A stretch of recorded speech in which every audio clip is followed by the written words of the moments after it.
are in London talking to Ken Levine, the mainest man of all things Bioshock, I'd say. I've been playing the demo. And quite enjoying it. Um, Obviously, there's a lot of differences between Bioshock Infinite and Bioshock 1. You know, new setting, whole new characters, new sort of universe, pretty much, I guess. So I guess, you know, besides from establishing shots of lighthouses in the opening, what are the sort of, what makes Bioshock Bioshock in your opinion? You know, we talked a lot about this after the first game. We were trying to figure out what to do next.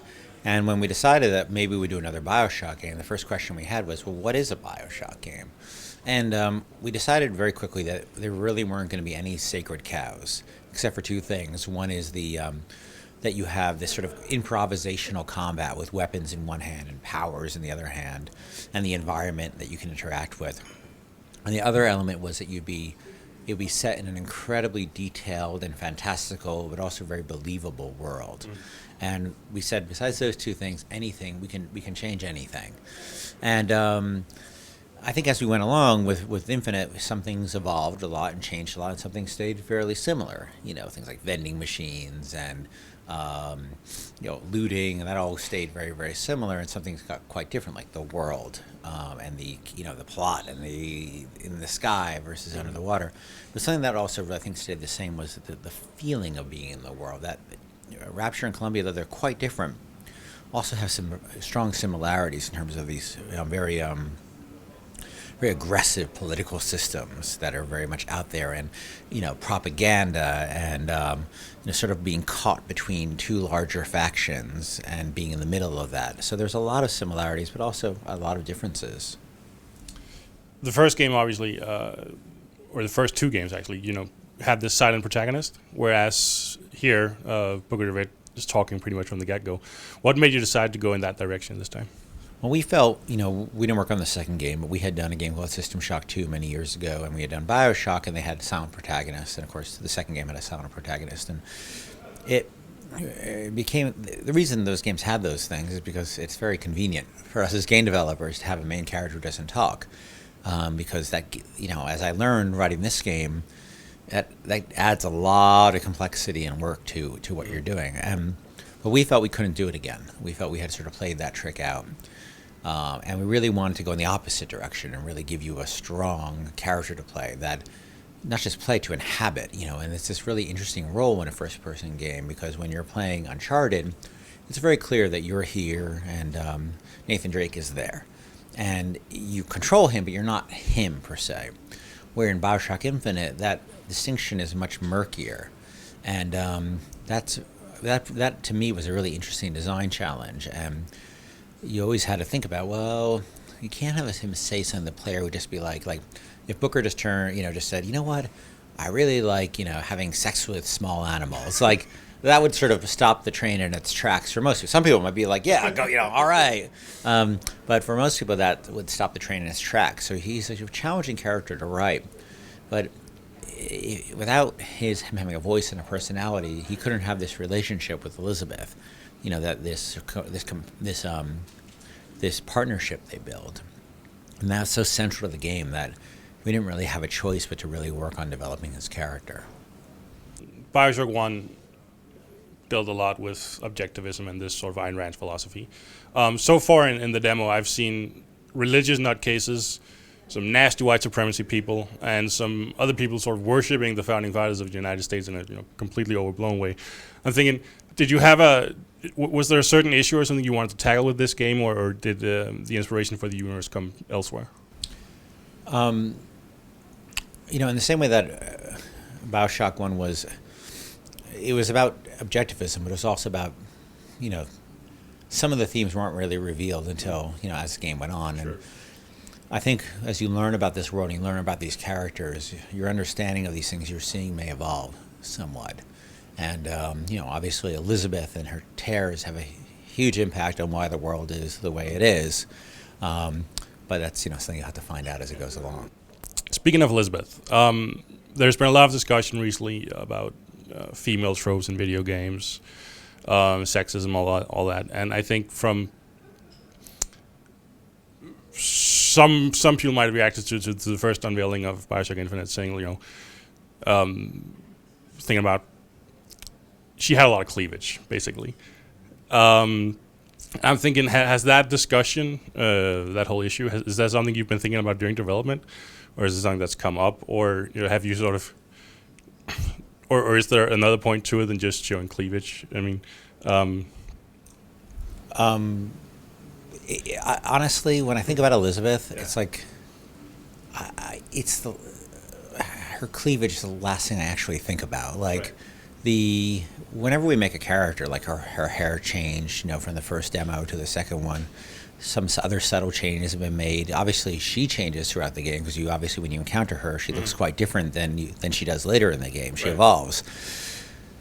I think it's a bit of a juvenile discussion, frankly. Okay. I mean, you don't see movies and talk about people's cleavage, like it's something about games that, in the same way people come in and talk to me about like the political themes and the racial themes, like, is it okay for a game to talk about these political themes, about these racial themes? And my feeling is, why wouldn't it be?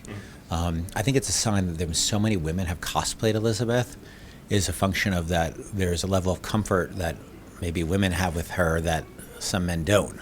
And it's kind of been a little confusing and surprising me, but look, to each his own. If that's what somebody wants to think about, they're more than entitled to.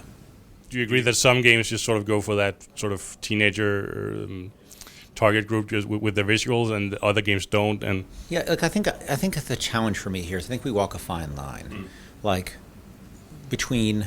I mean, when you experienced Elizabeth, did she, in the play? How far did you get to the playthrough? About. She's still in the first costume, at least. And I did notice, that's wildly different from the sort of first thing we saw at E3. But forget about her clothes. What's her character like to you?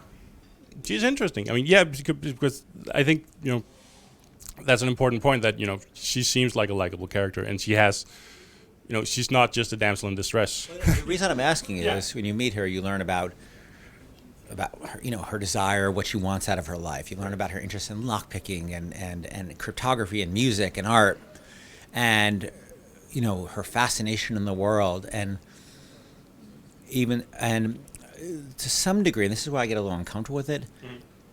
What if that's somebody's personality? What she's wearing sort of starts to become slut shaming, know, and that, you know what I mean by that term. Yes. And that gets really weird for me, because really what somebody's wearing to me has nothing to do with them. Like, if you have present a character who's strictly a sex object, who has nothing to say besides what she physically is, then maybe you have there's a point to make. Then you're saying, well, she's strictly there for that purpose. But I don't care if Elizabeth was naked. I think once you start talking about how much cleavage she is allowed to show, you start getting towards that slut-shaming territory, and that gets odd for me, because there's more to it than that. I think there's more to her than that. I mean, you tell me. You've been playing the game. Well, I agree. So I think that it gets a little weird once we start talking about there's this woman and there's so many things to talk about her. Unless you don't think there are. I mean, if you think that's the most important thing, I think then that's a valid opinion. Right. But if there are other things to talk about her, if she has depth, then what she's wearing sort of becomes irrelevant to me. Sure. Part of the reason I'm asking is that it feels to me like we're only just now really getting into who she really is compared to what's been shown from the game earlier. Yeah. I mean, look, and that's the theme of developing a game like this, is an absence of information. Sometimes people, whether it's, what's happening at the studio, or what's, or is our E3 demo a total, is it a total scripted fake? Is it, all those things that people worry about. I think once they start playing it, like there was one of the journalists who was very active in the discussion you're talking about Elizabeth and the sexualization of the character, said to us, they played the game in LA, and they said, I kind of feel silly having written all those articles now, because I've spent this time with her, I've grown this relationship with her, and it's kind of like talking about your sister's boobs. It gets really uncomfortable. She felt really uncomfortable at that point, because she was, as you said, she had developed as a character in his mind, and that issue sort of lessened, in the same way that when people would ask me, oh, why is this game in development so long, or what's going on at your studio? I said, look, just play the game, and you'll tell me the state of my studio. You'll tell me the state of the game. And in the same way that I just, people will play the game and make their own assessments. For me personally, the reason it always struck me as such an odd conversation because I knew her so well, and maybe that's why Yeah, sure. it never made sense to me. Maybe if I didn't know her so well, I'd react similarly. But I always kind of got really uncomfortable because she does kind of feel like my sister to me, and so I was always like, ugh, I don't want to talk about that. Right. Last week came the news that the game's been delayed for another month. And I think somebody from Irrational said that, you're delaying it to give it that last, that last coat of polish. Can you give us a sort of example of what the kind of thing that you're able to do within that last month? So it's kind of hard. It's game development to somebody not in it. Sometimes it seems fairly opaque, the process. Mm-hmm. For instance, optimizing the engine. Right. So if the engine is running, if a scene's running too slowly, you can do two things. You can either take stuff out or you can optimize what you have. You take stuff out, it's much faster, right? But then the scene doesn't look as pretty.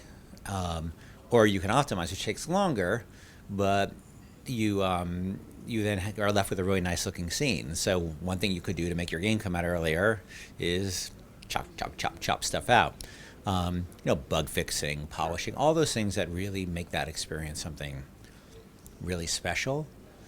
They're hard to describe because they're very small things, but they also enable an experience that feels much more robust and much more enjoyable, tightening up the interface, balancing, all that kind of stuff. Like my work on the game is effectively mostly done at this point because the things I would do are like, I'm not going to rewrite a scene at this point because that's too late for that. But however, somebody would be like, well, would you rather, there's too many characters in this line, it won't fit in the thread. And I'm like, okay, well, I have to make it five letters shorter, okay, and I rewrite it. That's the kind of bugs I'm fixing. But there's a lot of guys working on optimization and bug fixing and polish right now on the team.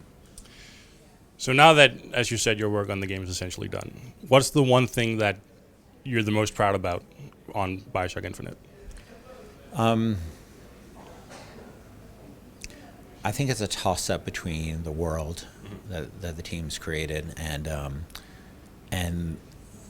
the feeling I have playing Booker interacting with Elizabeth and that sense of a relationship and a partnership going between the two of them.